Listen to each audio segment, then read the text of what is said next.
परमपिता परमात्मा, सारी सृष्टि के रचनहार, कुल मालिक,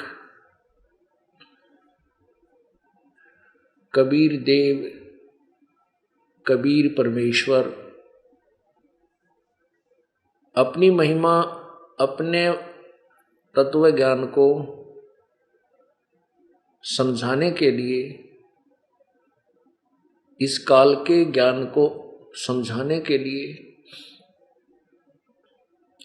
हम काल के जाल में फंसी हुई, इस काल की कैद में बंद अपनी प्यारी आत्माओं को काल की कैद से छुटाने के लिए वो स्वयं ही इस धरातल पर आते हैं, सहशरीर आते हैं, सहशरीर जाते हैं। ये जो सत्संग समारोह है, सत्संग समागम जो हो रहा है, ये उसी उपलक्ष्य में है कि सन 1398 संवत 1455 ज्येष्ठ सुधी पूर्णमासी, जेठ उतरते की पणवासी पूर्णिमा के को सुबह ब्रह्म मुहूर्त में लगभग 4 बजे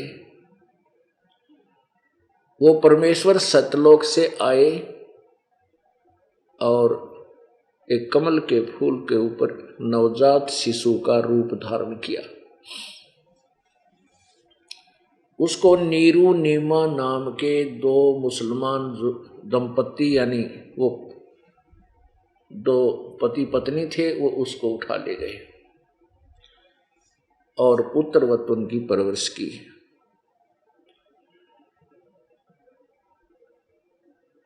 ये उसी उपलक्ष्य में मनाया जा रहा है जो अभी 7 जुलाई को जो पूर्णमासी है, ये वही पूर्णमासी है जिस दिन परमेश्वर कबीर जी का इस काल के लोक में अतिथि रूप में आगमन हुआ।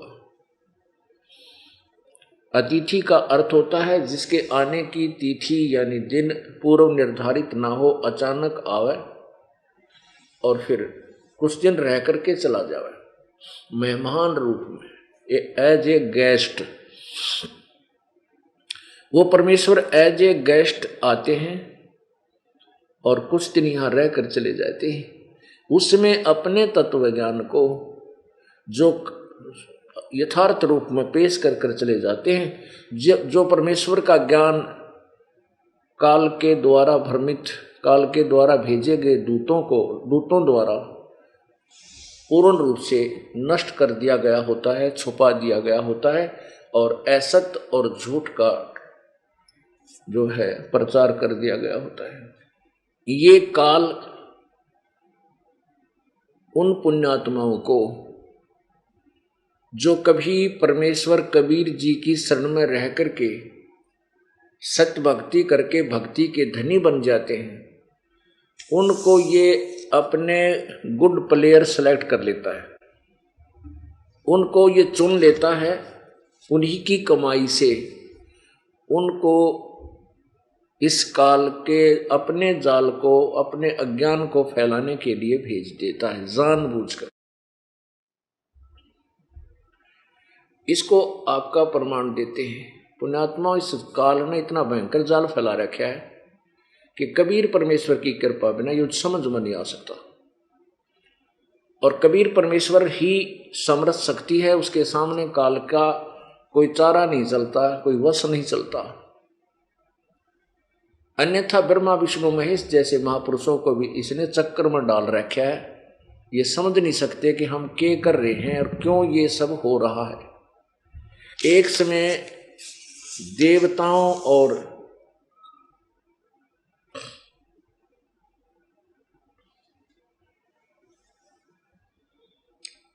राक्षसों का युद्ध हो गया और देवता हार गए,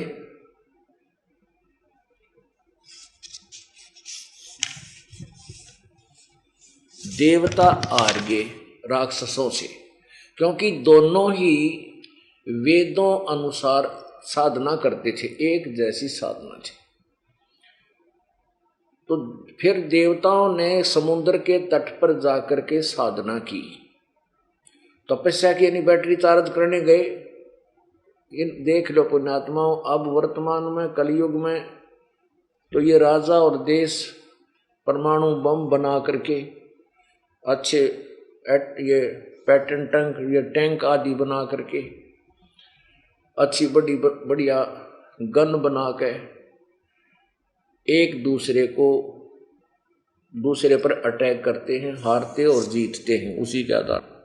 पहले डिसीजन अपनी सिद्धि से साधना करते थे, फिर उसमें अपना सिद्धि परमात्मा का आध्यात्मिक जो ज्ञान से, आध्यात्मिक साधना से सिद्धियां प्राप्त करते थे और फिर उनसे, उनके बल से फिर वो हथियारों से भी लड़ते थे। तो देवताओं ने भगवान विष्णु की साधना शुरू की। अब देखो ये कितने उड़द पुड़द थे देवता, आपके समक्ष प्रदास जो है ना अपने सदग्रंथों से ही बताना चाहता है। आपको विष्णु पुराण से दिखाते हैं कि यो काल कैसे जुल्म करता है, कैसे इस शास्त्र अनुकूल साधना को छुपाकर और शास्त्र विरुद्ध साधना पर जनता को, श्रद्धालुओं को कैसे आरूढ़ करता है, इसका एक प्रमाण देते हैं। बुद्धिमान को तो कहते हैं संकेत ही बहुत होता है। ये देखिएगा श्री विष्णु पुराण गीता प्रेस गोरखपुर से प्रकाशित। ये श्री विष्णु पुराण अनुवादक मुनीलाल गुप्त और प्रकाशक हैं गीता प्रेस गोरखपुर, गोविंद भवन कार्यालय कोलकाता का संस्थान। अब इसमें आपको 17वें अध्याय में दिखाते हैं, ये इसमें निशान लगा रखे हैं इस दास ने। ये 17वां अध्याय है। अब ये थोड़ा सा आपने इसको सुनना है, ध्यान से देखना है। पाराशर जी बोले, इस विष्णु पुराण के लेखक पाराशर जी हैं। मैत्रेय पूर्व काल में महात्मा सगर से उनके पूछने पर भगवान औरव ने इस प्रकार गृहस्थ के सदाचार का निरूपण किया था। हे द्विज, मैंने भी तुमसे इसका पूर्णतः वर्णन कर दिया, फिर भी पुरुष सदाचार का उल्लंघन करके सदगति नहीं पा सकता। मैत्रेय जी बोले, भगवान, नपुंसक, अपविद्ध और रजसवला आदि को तो मैं अच्छी तरह जानता हूँ, किंतु यह नहीं जानता कि नगन किसे कहते हैं। अतः इस समय में मैं नगन के विषय में जानना चाहता हूँ। नगन कौन है और किस प्रकार आचरण वाला पुरुष नगन संज्ञा प्राप्त करता है।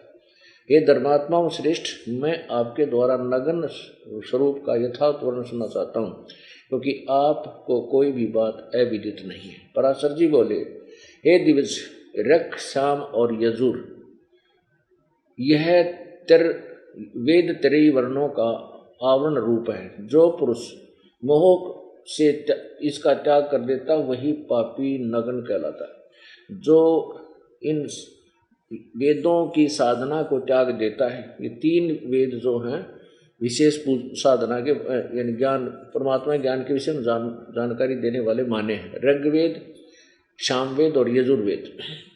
जो पुरुष मोह से वो पापी कहलाता है। हे ब्राह्मण, समस्त वर्णों का संवरण ढकने वाला वस्त्र वेद त्रय ही है, इसलिए इसका त्याग कर देने पर पुरुष नग्न हो जाता है और इसमें कोई संदेह नहीं। हमारे पिता मह धर्मज वशिष्ठ मुनि जी ने इस विषय में महात्मा भीष्म जी से जो कुछ कहा था वह श्रवण करो। मैत्रेय, तुमने जो मुझसे नगन के विषय में पूछा, इस संबंध में भीष्म के प्रति वर्णन करते समय मैंने भी महात्मा वशिष्ठ जी का कथन सुना था।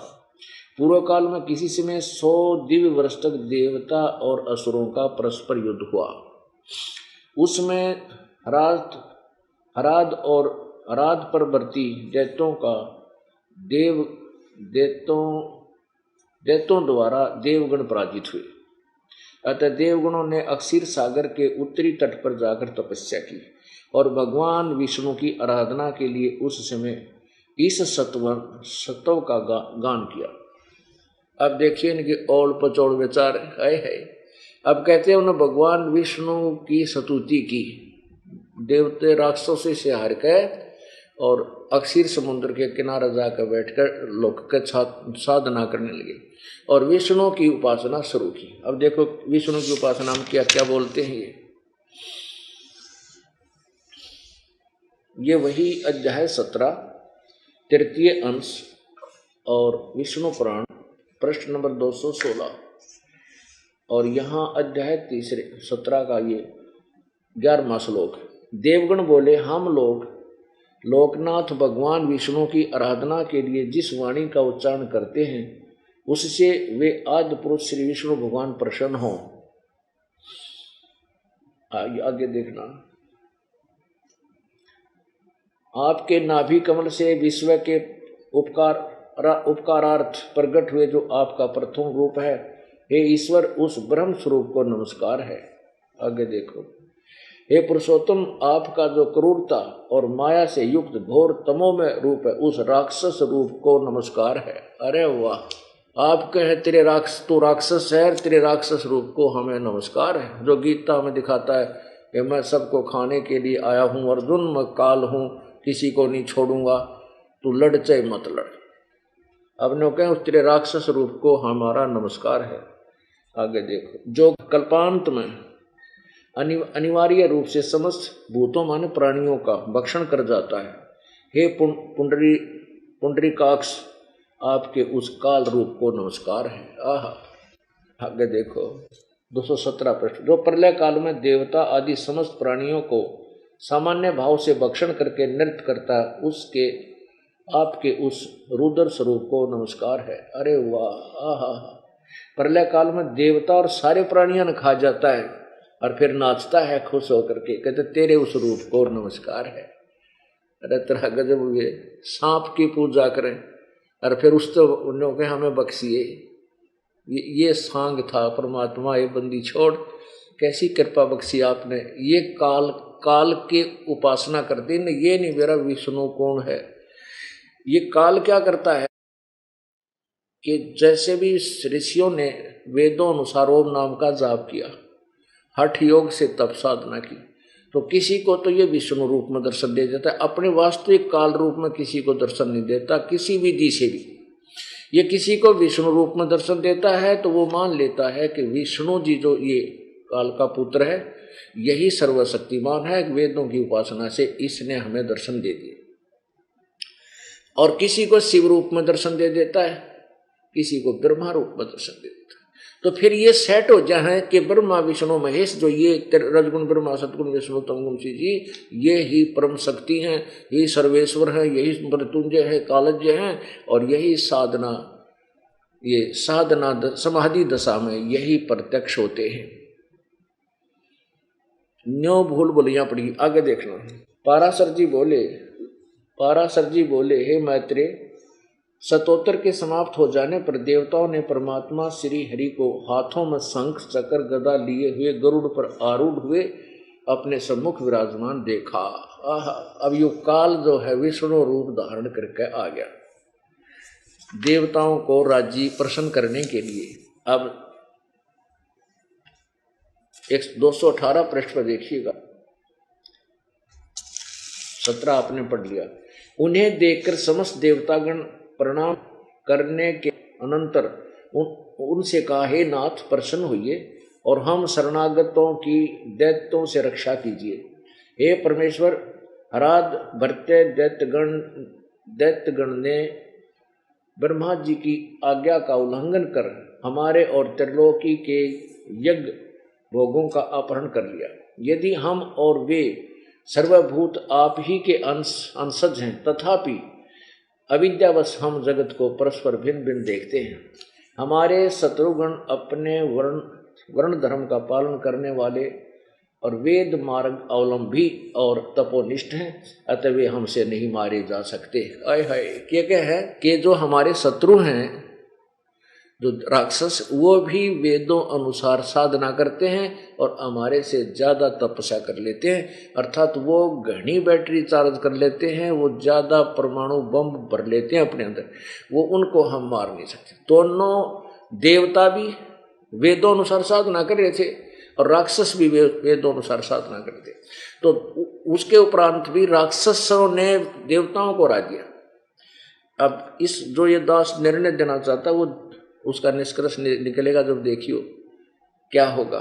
देखो, हमसे अथवा हमसे नहीं मारे जा सकते, अतः ही सर्वात्मन जिससे हम उन असुरों का वध करने में समर्थ हों, ऐसा कोई उपाय हमें बतलाइए। पाराशर जी बोले, उनके ऐसे कहने पर भगवान विष्णु ने अपने शरीर से माया मोह को उत्पन्न किया और उसे देवताओं को देकर कहा, यह माया मोह उन संपूर्ण दैत्यों यानी राक्षसों को मोहित कर देगा। वे वेद मार्ग का उल्लंघन करने से तुम लोगों से मारे जा सकेंगे। हे देवगण, जो कोई देवता अथवा दैत्य ब्रह्मा जी के कार्य में बाधा डालते हैं, वे सृष्टि की रक्षा में तत्पर मेरे वध्य होते हैं। अतः हे देवगण, अब तुम जाओ, डरो मत, यह माया मोह आगे जाकर तुम्हारा उपकार करेगा। भगवान विष्णु, पराशर जी बोले, भगवान की ऐसी आज्ञा होने पर देवगण उन्हें प्रणाम करके जहाँ से आए थे वहां चले गए तथा उनके साथ माया मोह भी जहां असुरगण थे वहां गया। अब ये काल क्या करता है? अब इसने काल ने क्या किया कि जो ये रिजर्व कोटा रखता है पुण्यात्माओं का, और उनमें से एक को अपने वचन शक्ति से उत्पन्न कर देता है।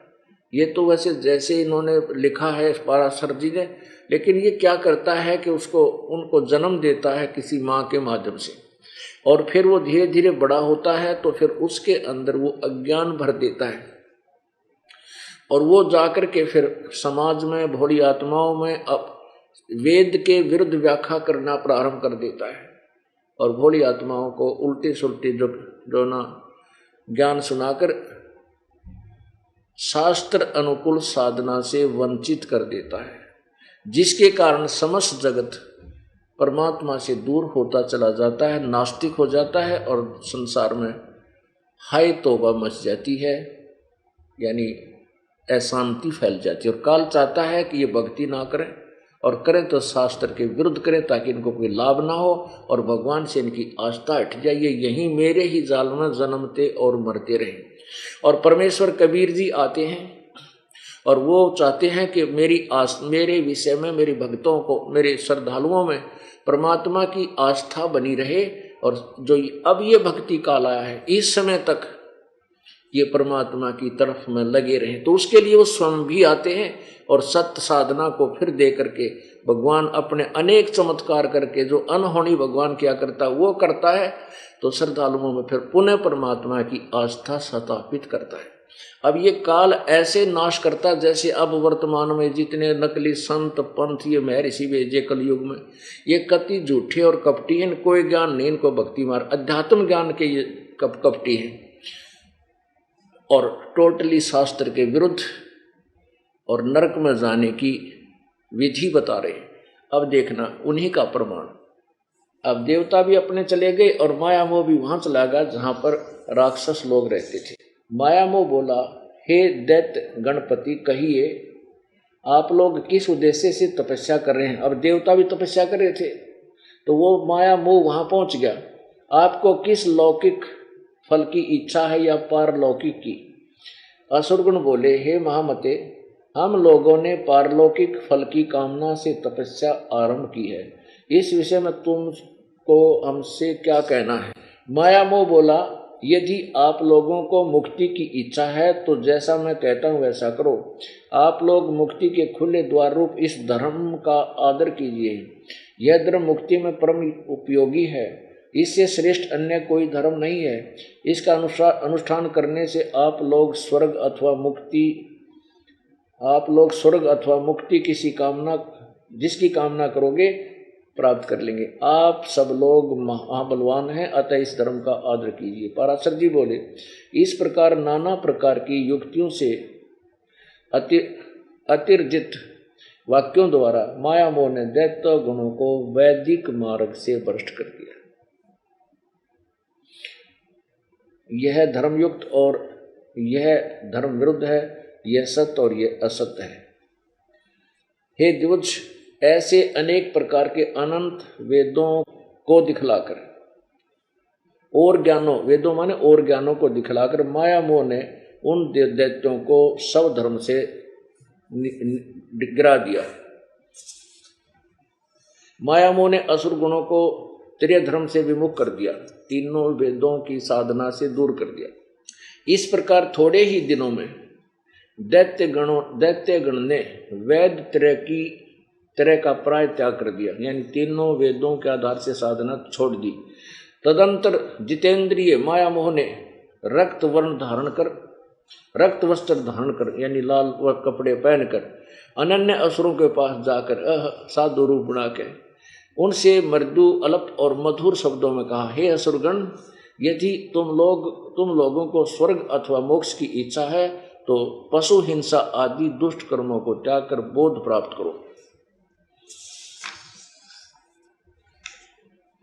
यह संपूर्ण जगत विज्ञान में है, ऐसा जानो। मेरे वाक्यों पर पूर्णतः ध्यान दो। इस विषय में बुद्ध जनों का ऐसा ही मत है कि संसार अनाधार है, भ्रमजन्य पदार्थों की प्रीति पर ही स्थिर है तथा राग आदि दोषों से दूषित है। इस संसार संकट में जीव अत्यंत भटकता रहता है। इस प्रकार थोड़े ही समय में माया मोह के द्वारा मोहित होकर असुरगण ने वैदिक धर्म की बातचीत करना भी छोड़ दिया। पुण्यात्माओं, जैसे ये राधा स्वामी पंथ, धन सतगुरु पंथ, निरंकारी पंथ, ये कहते हैं हम वेदों की बात नहीं करते, हमने वेदों की जरूरत नहीं, हम तो वेदों से आगे की बात है, हमारी तो आगे का ज्ञान है। और इनका ज्ञान सुना दें तो हंसी आवा अपने माथे माथ मारो रे तेरा गजब कति उआ वाई एंड बैंड, कुछ भी ज्ञान इनको। अब इस तरह अभी दिखाता हूं आपको इस राधा स्वामी पंथ के परम धनी के वचन, वो बोल इसको क्लियर करते थे।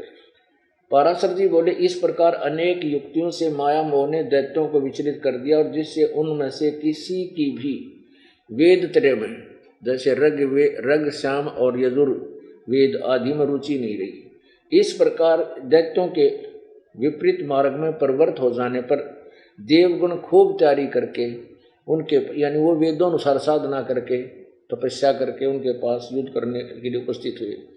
हे द्विज, तब देवता और असुरों में पूर्ण संग्राम छिड़ गया और सतमार्ग विरोधी दैत्यगण देवताओं द्वारा मारे गए। हे द्विज, पहले दैत्यों के पास राक्षसों के पास जो सव धर्म रूप कवच था उससे उनकी रक्षा हुई थी। अब की बार उसके नष्ट हो जाने से वे भी नष्ट हो गए। हे मैत्रेय, इस समय जो लोग माया मोह द्वारा प्रवर्तित मार्ग का अवलंबन करने वाले हुए वे नगन कहलाए, क्योंकि उन्होंने वेद त्रय रूप वस्त्र को त्याग दिया था। अब इस प्रमाण से ये सिद्ध हुआ कि ये काल चाहता है कि ये सभी श्रद्धालु शास्त्र विरुद्ध साधना कर भक्तिहीन हो जाएं और फिर ये कुछ धीरे धीरे नास्तिक हो जाएं, और जब परमेश्वर आवे तो कोई भी उसकी बात को ना सुने और भिन्न भिन्न पंथ इस प्रारंभ हो जाएं और अपने अपने मत के आधार पर ये आधारित रहें। लेकिन परमेश्वर वो परम शक्ति है, उस परमेश्वर को पूर्ण ज्ञान है कि कैसे मैंने अपने बच्चों को अपनी शरण में लेना है, कैसे उनको ज्ञान देना है। अब प्रसंग चल रहा है कि परमेश्वर कबीर जी चारों युगों में आते हैं और वे स्वयं ही आकर के सत्य मार्ग को प्रचार करते हैं, पर सत्य मार्ग का तत्व ज्ञान का प्रचार करते हैं। जब परमेश्वर सतयुग में आते हैं उनका नाम सत्य सुकृत होता है, और वो छोटी ही आयु में, बिल्कुल छोटी सी आयु में 2-3 वर्ष के ही वो शरीर आते हैं, कमल के फूल पर शिशु रूप धारण करते हैं। तो वो लीला में शरीर में जब छोटी आयु दिखा रहे होते हैं 2-3 वर्ष के ही, उसी समय से उस विद्वान, वेदों के जो प्राकांड विद्वान माने जाते हैं, उन ऋषियों महर्षियों के छक्के छुड़ा देते हैं और वो दांतों तले उंगली दबाते हैं, उनकी विशेष चर्चा का विषय बन जाते हैं। लेकिन उस बालक को, उस परमेश्वर के ज्ञान को वो ऋषिजन स्वीकार नहीं करते। परमात्मा कबीर जी जब युवा होते हैं शरीर के जो लीला में शरीर में, तो उनका बहुत ऋषियों के साथ, जैसे ये मनु जैसे महापुरुष, उनके साथ बातचीत होती है, उनके साथ चर्चा होती है, तो चर्चा में परमेश्वर उनको पराजित कर देता है। अब मनु जी से परमात्मा ने प्रश्न किया कि आप प्रभु को किस रूप में, किस फॉर्म में मानते हो। मनु जी ने कहा कि मैं परमात्मा को निराकार और साकार दोनों रूपों में मानता हूं। निराकार तो वो परमात्मा, उसकी शक्ति है, वो दिखाई नहीं देता। साकार ये जगत उसी का रूप है, ये पृथ्वी, आकाश, चंद्रमा, सितारे, ये सब उसी का साकार रूप है। That's all. और वेदों में कहीं पर भी परमात्मा साकार नहीं लिखा है, परमात्मा वास्तव में निराकार ही है। समाधि दशा में उसका केवल प्रकाश देखा जा सकता है। परमात्मा कहते थे, एक ज्ञान नेत्रहीनो, एक तरफ आप कहते हो कि परमात्मा का प्रकाश देखा जाता है, उधर से कह रहे हो कि परमात्मा पूर्ण रूप से निराकार है। ये पृथ्वी चांद सितारे ये भगवान नहीं है, ये तो भगवान की द्वारा रची गई एक सृष्टि है।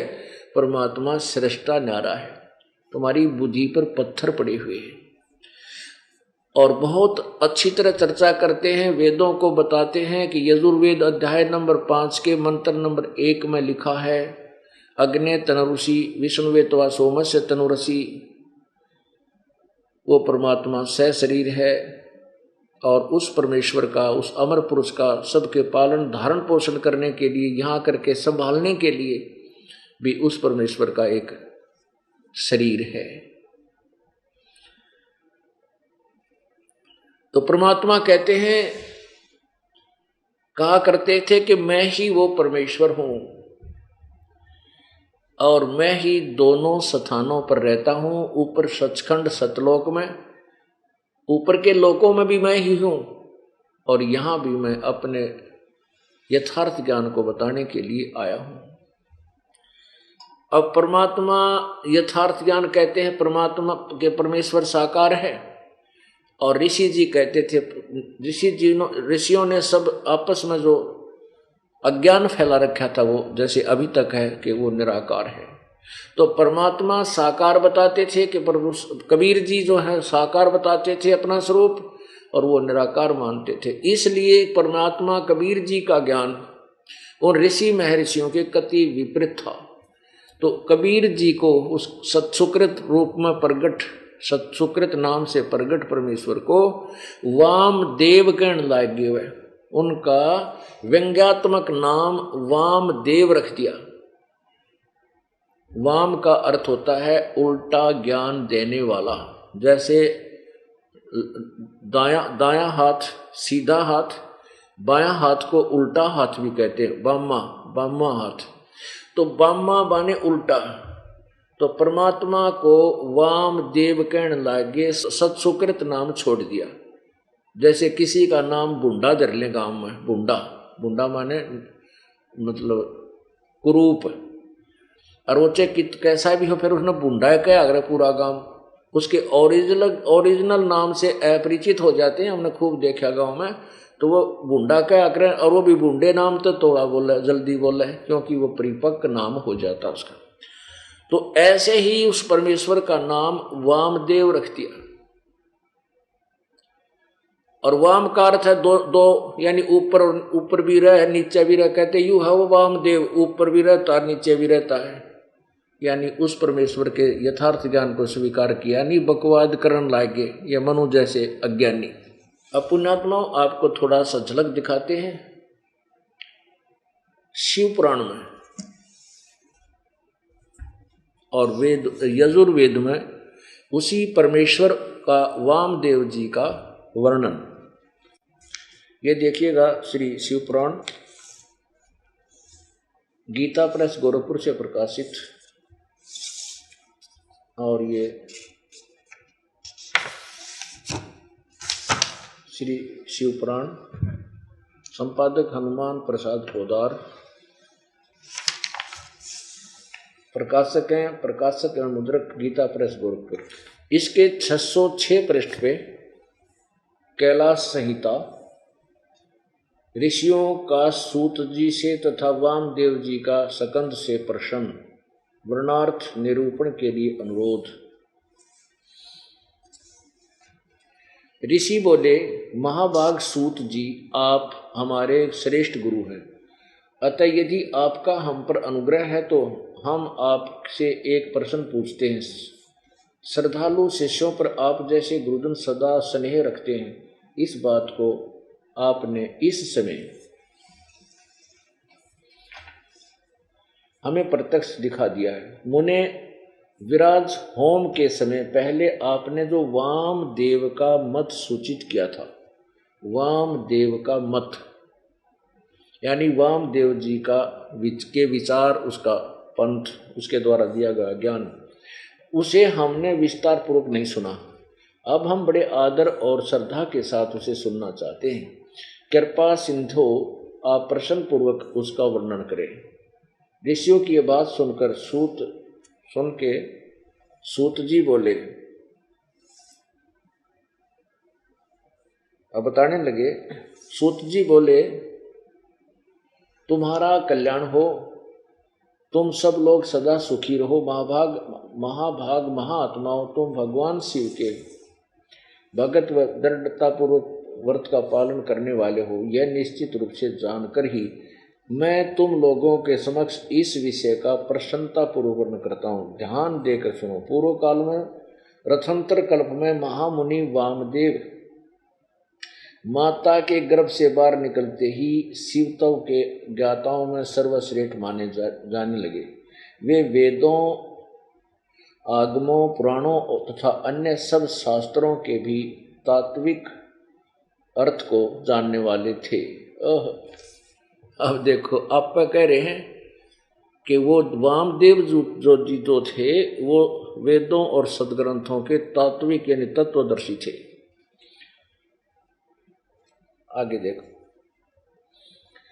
देवता, असुर तथा मनुष्य आदि जीवों के जन्म कर्मों का उन्हें भली भांति ज्ञान था। उनका संपूर्ण अंग भस्म लगाने से जब उज्जवल दिखाई देता था, उनके मस्तक पर जटाओं का समूह शोभा देता था। वे किसी के आश्रित नहीं थे, उनके मन में किसी वस्तु की इच्छा नहीं थी। वे शीत उष्ण आदि द्वंद्वों से परे तथा अहंकार शून्य थे, उनमें अहंकार नहीं था। वे दिगंबर महाज्ञानी महात्मा दूसरे महेश्वर के समान जान पड़ते थे। उन्हीं के जैसे स्वभाव वाले बड़े बड़े मुनि शिष्य होकर उन्हें घेरे रहते थे। वे अपने चरणों के स्पर्श जनित पुण्य से इस पृथ्वी को पवित्र करते हुए सब और विचरते और अपने चित्त को निरंतर परमधाम स्वरूप परब्रह्म परमात्मा में लगाए रहते थे। अब कितना स्पष्ट कर दिया। अब इन ऋषियों ने को इतना ज्ञान है कि वो माँ तो पैदा हुए थे। अब जैसे कबीर परमेश्वर के विषय में अब दंत कथा के आधार पर बहुत से शास्त्रों में लिखा है, शास्त्र तो नहीं कह सकते, दंत कथाओं युक्त पुस्तकों में लिखा है कि कबीर जी का जन्म एक विधवा ब्राह्मणी से हुआ। उनका कथन है थोड़ा सा घुमा फिरा के कि एक विधवा ब्राह्मणी थी, उसमें महर्षि रामानंद जी काशी में बड़े विद्वान और सिद्धि युक्त माने जाते थे। उसने जाकर के उनके उस महात्मा जी के चरण स्पर्श किए। रामानंद जी ने आशीर्वाद दे दिया, बेटी पुत्रवती हो। ओहो, वो कहने लगे, हे महाराज मैं तो विधवा हूँ, मैं पुत्रवती कैसे हो सकती हूँ? अब मैंने जो दे दिया सब वो तो फलेगा ही फलेगा। कहते हैं इस कारण से वो लड़की गर्भवती होगी और फिर वो शर्म के मारे उसने कहीं पर डाला ही। अरे भले आदमी हो, कुछ तो सोचो। ब्राह्मण कुल में लड़कियों का पुनर्विवाह नहीं होता था उसमें, लेकिन उनकी ड्रेस अलग बना दी जाती थी। वो सफ़ेद साड़ी बांधते थे, सफ़ेद उनका वाणा होता था, वेशभूषा होती थी। वो दूर से पता लग जाता था कि ये लड़की विधवा है। और वो महर्षि वो रामानंद जी अंधा था कि जिसने उन्हें कह दिया पुत्रवती हो। और पुण्यात्माओं, फिर उस लड़की के और भी तो थोड़ा बहुत बताना चाहिए था, किसकी पत्नी थी, उसके मृत पति का के नाम था, और वह कौन से मोहल्ले में रहा करती। एक बकवाद कर देते हैं कि वह शर्म के मारे गिर आई और फिर वह नीरू नीवा ठा लेगी। तो इनकी बुद्धि यही टेकी हुई है कि कोई भी माँ के बिना उत्पन्न नहीं हो सकता। जैसे यहाँ के भगवान श्री कृष्ण जी, रामचंद्र जी सभी माँ से ही जन्म लेकर के यहाँ भगवान कब आए। तो ये सभी इसी प्रकार यहाँ क्या कह रहे हैं कि माँ के गर्भ से निकलते ही और वो बाहर आते ही वह यानी अपना तत्व ज्ञान प्रचार करने लगे।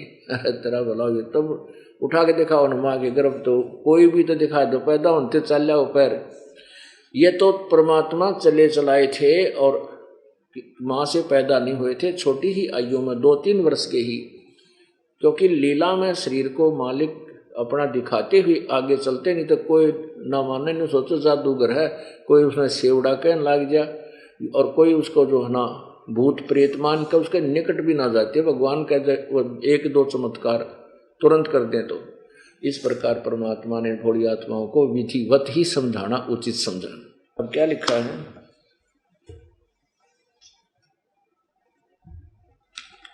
फिर देखिएगा। वामदेव माता के गर्भ से बाहर आते ही निकलते ही शिवत्व के ज्ञाताओं में सर्वश्रेष्ठ माने जाने लगे। वे वेदों, आगमों, पुराणों और अन्य सब शास्त्रों के भी तात्विक अर्थों को जानने वाले थे। फिर वो घूमते फिरते रहते थे, इन सब संतों ऋषियों के साथ विचार विमर्श करते थे और उनके छक्के छुड़ाकर फिर आगे चल पड़ते थे। एक बार इसमें लिखा है कि वो वामदेव जी अपने कुछ शिष्य जो बन गए थे उनके साथ कार्तिकेय के पास गए, जो भगवान शिव का पुत्र है, उसको सकंद भी कहते हैं। उसके पास गए तो उनसे क्या वार्ता की, ये देखिएगा। पृष्ठ 610 पे शिव पुराण और कैलाश संहिता में श्री सकंद ने कहा, महाभाग मुनीश्वर वामदेव, तुम्हें साधुवाद है, क्योंकि तुम भगवान शिव के अत्यंत भक्त हो और शिव तत्वों के ज्ञाताओं में सबसे श्रेष्ठ हो। तीनों लोकों में कहीं कोई ऐसी वस्तु नहीं है जो तुम्हें ज्ञात ना हो, तथापि तुम लोक पर अनुग्रह करने वाले हो, इसलिए तुम्हारे समक्ष इस विषय का वर्णन करूंगा। इस लोक में जितने जीव हैं वे सब नाना प्रकार के शास्त्रों से मोहित हैं। परमेश्वर की अति विचित्र माया ने उन्हें परमार्थ से वंचित कर दिया है। परमेश्वर की अति विचित्र माया ने उन्हें परमार्थ से वंचित कर दिया है। अतः पर्वण के वाचार्थ भूत साक्षात महेश्वर को वे नहीं जानते। वे महेश्वर की सगुण निर्गुण तथा त्रिदेवों के जनक परब्रह्म परमात्मा हैं। मैं अपना दाहिना हाथ उठाकर तुमसे शपथ पूर्वक कहता हूँ, यह सत्य है, ये सत्य है, सत्य है। मैं बार बार इस सत्य को दोहराता हूँ कि पर्वण के अर्थ साक्षात शिव ही हैं। श्रुतियों और स्मृति शास्त्रों, प्राणों तथा आगमों में प्रधानता उन्हीं को पर्वण का वाचार्थ बताया गया। अब देखो 611 पृष्ठ पे 2 लाइन और 1 लाइन और, वे ही साक्षात साकार और निराकार परमात्मा है। अब इन कित रो है, क्योंकि मैं ठोक कर कहता हूँ शिव जी तो ऊपर कोई भगवान नहीं है, सत्य है, सत्य है, सत्य है। अरे बिरानवाटी और इन सारे की ज्ञान किसी को है नहीं, अपनी थ्योरी को फाइनल मान करके और पूरी दृढ़ बैठे। अब इससे क्या सिद्ध करना चाहता है ये दास के परमेश्वर चारों युगों में आते हैं और प्रत्येक युग में अपने तत्व ज्ञान का प्रचार करते हैं और सबके छक्के छुड़ा देते हैं, परंतु वो अभिमानी और अज्ञानी परमात्मा के उस यथार्थ ज्ञान को स्वीकार नहीं करते। लेकिन अब सब करेंगे। अब कैसे करेंगे, क्यों करेंगे, ये आने वाले इस 2 दिनों में आपको स्पष्ट करेंगे। अब और दिखाते हैं यजुर्वेद। अब पुण्यात्माओं,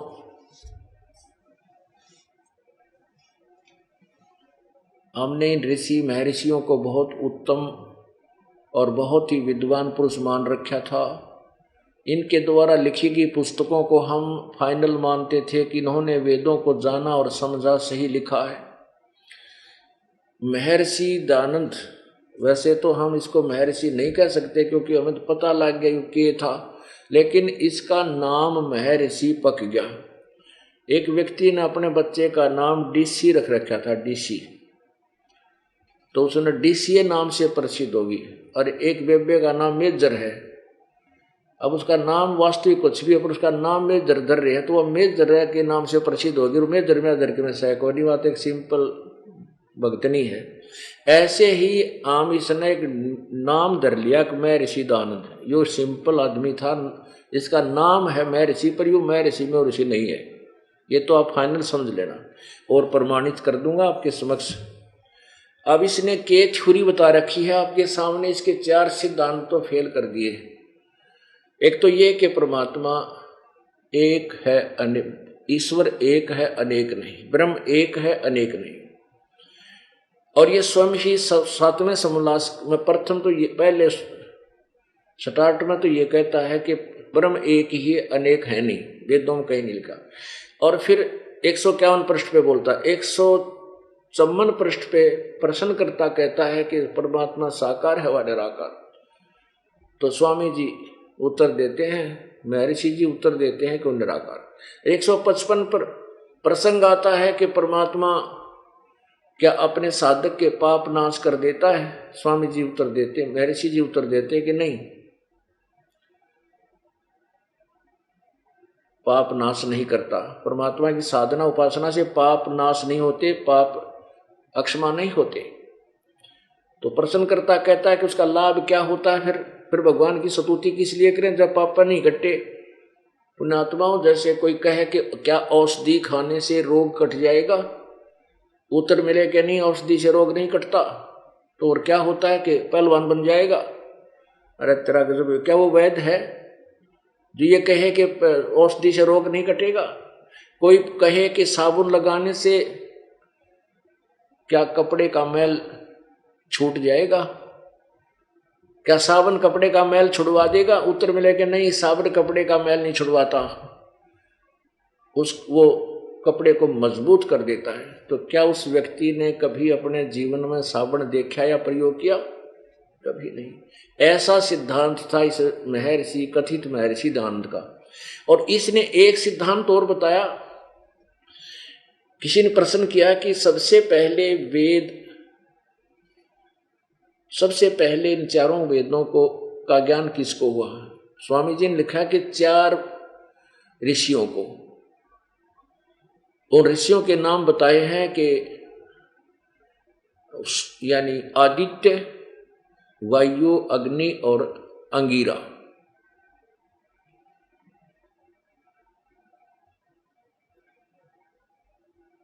वायु, अग्नि, आदित्य और अंगिरा, इन 4